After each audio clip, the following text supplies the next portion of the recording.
আসসালামু আলাইকুম, welcome back to school of English by Mushfika. চলো আজকের লেসন থেকে আমরা পারপাস বা উদ্দেশ্য নিয়ে কিছু সেন্টেন্স কানেক্টর শিখি। সো দ্যাট যেন বা যাতে, ইন অর্ডার টু জন্য, ফর দ্য পারপাস অফ উদ্দেশ্য, ইন অর্ডার দ্যাট জন্য, উইথ দ্য এইম অফ উদ্দেশ্য। চলো এখন আমরা বাক্যে এই সেন্টেন্স কানেক্টরগুলোর ব্যবহার দেখি।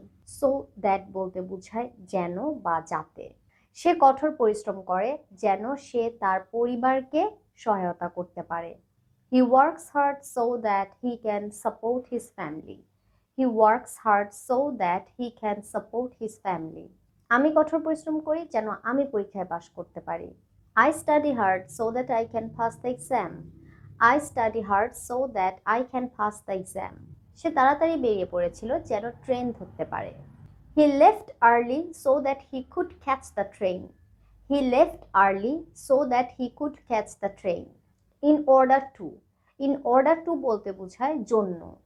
সে ইংরেজিতে ইমপ্রুভ করার জন্য বা সে ইংরেজিতে উন্নতি করার জন্য প্রতিদিন অনুশীলন করে। He practices daily in order to improve his English. He practices daily in order to improve his English. সে সুস্থ থাকার জন্য নিয়মিত ব্যায়াম করে।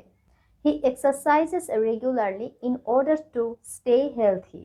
He exercises regularly in order to stay healthy. For the purpose of. For the purpose of বলতে বোঝায় উদ্দেশ্য। তারা প্রজেক্ট নিয়ে আলোচনা করার উদ্দেশ্যে দেখা করেছিল। They met for the purpose of discussing the project. They met for the purpose of discussing the project. এই বইটি শিক্ষার্থীদের সাহায্য করার উদ্দেশ্যে লেখা হয়েছিল। This book was written for the purpose of helping students. This book was written for the purpose of helping students. In order that. In order that বলতে বোঝায় জন্য। সে প্রতিদিন অনুশীলন করেছিল যেন সে প্রতিযোগিতায় জিততে পারে।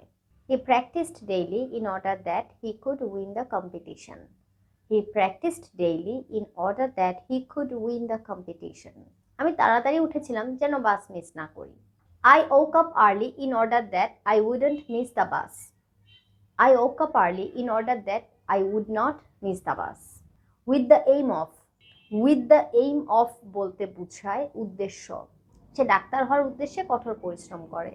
He studies hard with the aim of becoming a doctor. He studies hard with the aim of becoming a doctor. দরিদ্র শিশুদের শিক্ষিত করার উদ্দেশ্যে সে একটি school খুলেছিল। He opened a school with the aim of educating poor children. He opened a school with the aim of educating poor children. Thanks for watching. Assalamu alaikum.